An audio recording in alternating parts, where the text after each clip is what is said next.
지난 18일 국회 과방위 전체회의. 류일임 방송통신심의위원장은 증인 출석 요청을 거부했습니다. 방심위의 독립성과 중립성을 지켜야 한다는 이유였습니다. 그래놓고 방심위에 출근도 안 했습니다. 이현주 총장 계시죠?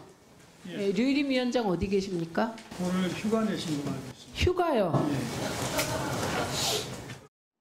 류 위원장은 최근 외부 노출을 극도로 꺼리고 있습니다.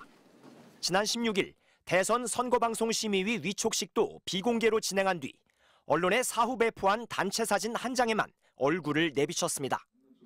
이 같은 행보는 그의 불안한 거취와 무관치 않아 보입니다. 청부 민원 의혹을 조사해온 국민권익위는 오늘 류 위원장의 위법 가능성이 인정된다며 사건을 감사원에 보내기로 했다고 밝혔습니다. 가족 등 사적 이해관계자의 민원 신청 사실을 인지하였을 가능성이 있는 것으로 보입니다. 감사가 필요하다고 판단하였습니다.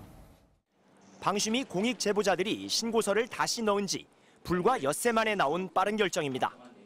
지난해 7월 1차 조사에선 위반 여부를 확인할 수 없다며 류 위원장을 감쌌던 권익위마저 등을 돌린 셈입니다.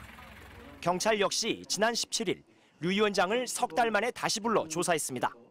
이해충돌 방지법 위반과 업무 방해 외에 류 위원장은 작년 미국 출장 때 구글 방문 성과를 부풀린 보도자료와 관련해 위증 혐의로도 고발돼 있습니다. 지난달 류 위원장의 사퇴 촉구 결의안과 감사 요구안 등을 채택한 국회는 류 위원장이 출석 거부를 반복하고 있는 것으로 보고 증언감정법 위반 혐의로 고발하기로 했습니다. 언론노조 방심위 지부는 수많은 범죄 피의자인 류일임 씨가 더 이상 방심위원장직을 유지하는 것을 인내할 수 없다며 당장 자진 사퇴하라고 촉구했습니다.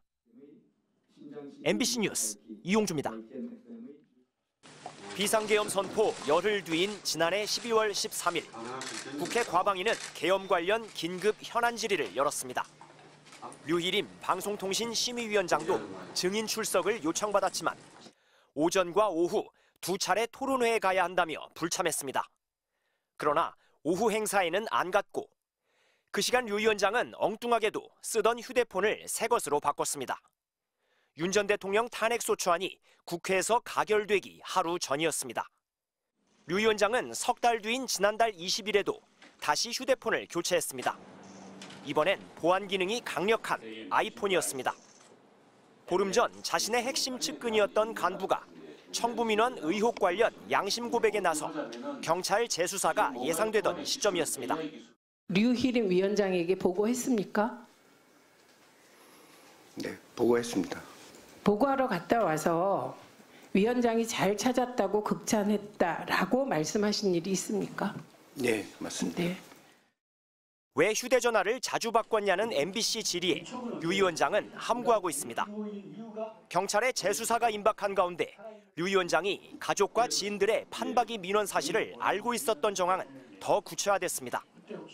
청부 의심 민원들이 집중됐던 재작년 9월 류 위원장의 비서실장 격인 부속실장이 일부 팀장들에게 이메일을 보냈습니다.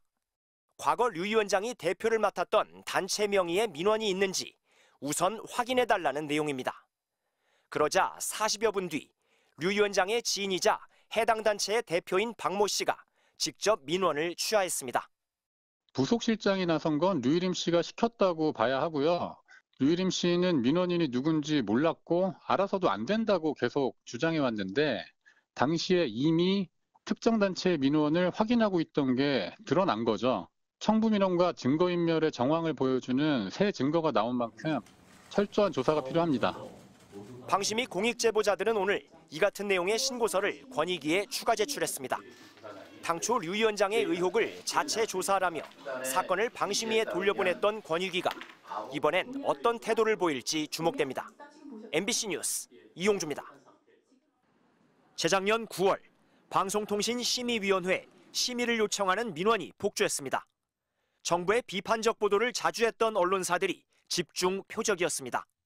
심의 결과 MBC 등 여러 방송사에 각각 수천만 원대 과징금이 부과되는 이례적 중징계가 잇따랐습니다. 그런데 문제의 민원인들이 류일임 위원장의 가족과 지인들이란 내부 고발이 나왔습니다. 초유의 민원 사주 의혹이 제기된 겁니다. 류 위원장은 민원인 명단을 보고조차 받은 일이 없다고 했고 방심위 간부들도 거들기 바빴습니다. 류일임 위원장의 동생과 등등이 해당 심의 넣은 거 알고 있었죠? 등등까지는 모르고 그렇게 이제 보고 문서를 제가 받았는데 그게 민원 정보가 있었기 때문에 위원장께 보고를 할 수가 없었습니다. 보고 사실을 부인해왔던 이 간부는 오늘 국회에 출석해 기존 진술을 뒤집었습니다. 민원인 중에 류 위원장의 쌍둥이 동생이 들어있다는 걸 직접 보고했다고 했습니다. 류희림에게 보고하러 갔다는 여러 정황이 있고 보고하러 갔죠? 류희림 위원장에게 보고했습니까? 네, 보고했습니다. 당시 류 위원장으로부터 잘 찾아냈다는 칭찬까지 들었다고 합니다. 보고하러 갔다 와서 위원장이 잘 찾았다고 극찬했다라고 말씀하신 일이 있습니까? 네, 맞습니다. 네.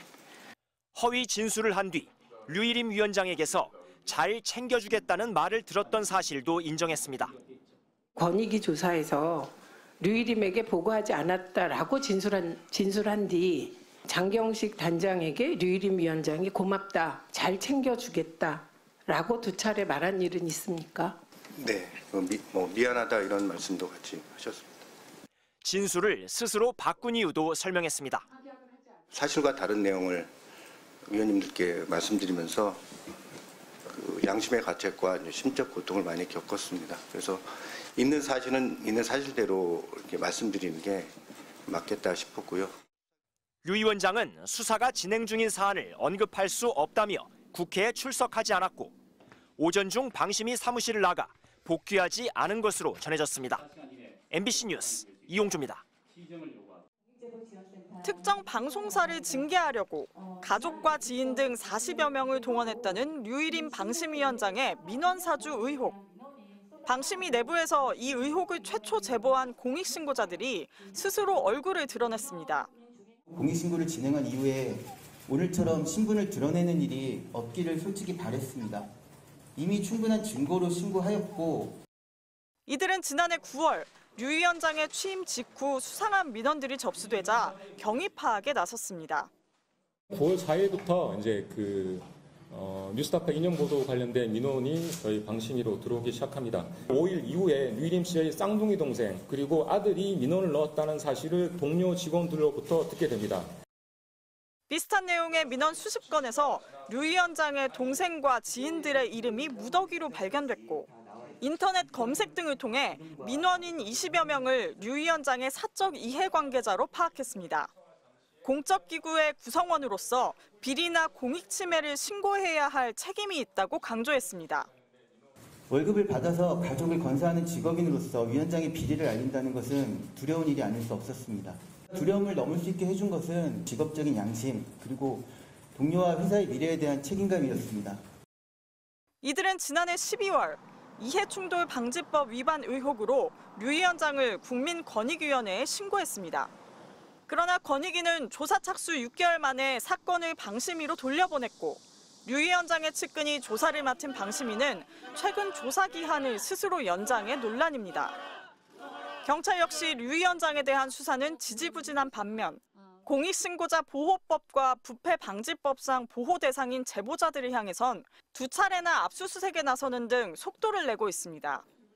방송 심의 시스템의 붕괴, 공익신고 시스템의 붕괴, 공정한 수사를 받을 수 있을 거라는 신뢰의 붕괴, 이 모든 부조리들을 목격하면서 유유히 빠져나가는 이 현실을 견디는 게 힘듭니다. 류 위원장은 오는 30일 국회 과방위가 예고한 청부민원 진상규명 청문회에 대해 일방적이고 공정하지 못하다며 불출석하겠다고 밝혔습니다. MBC 뉴스 이혜리입니다.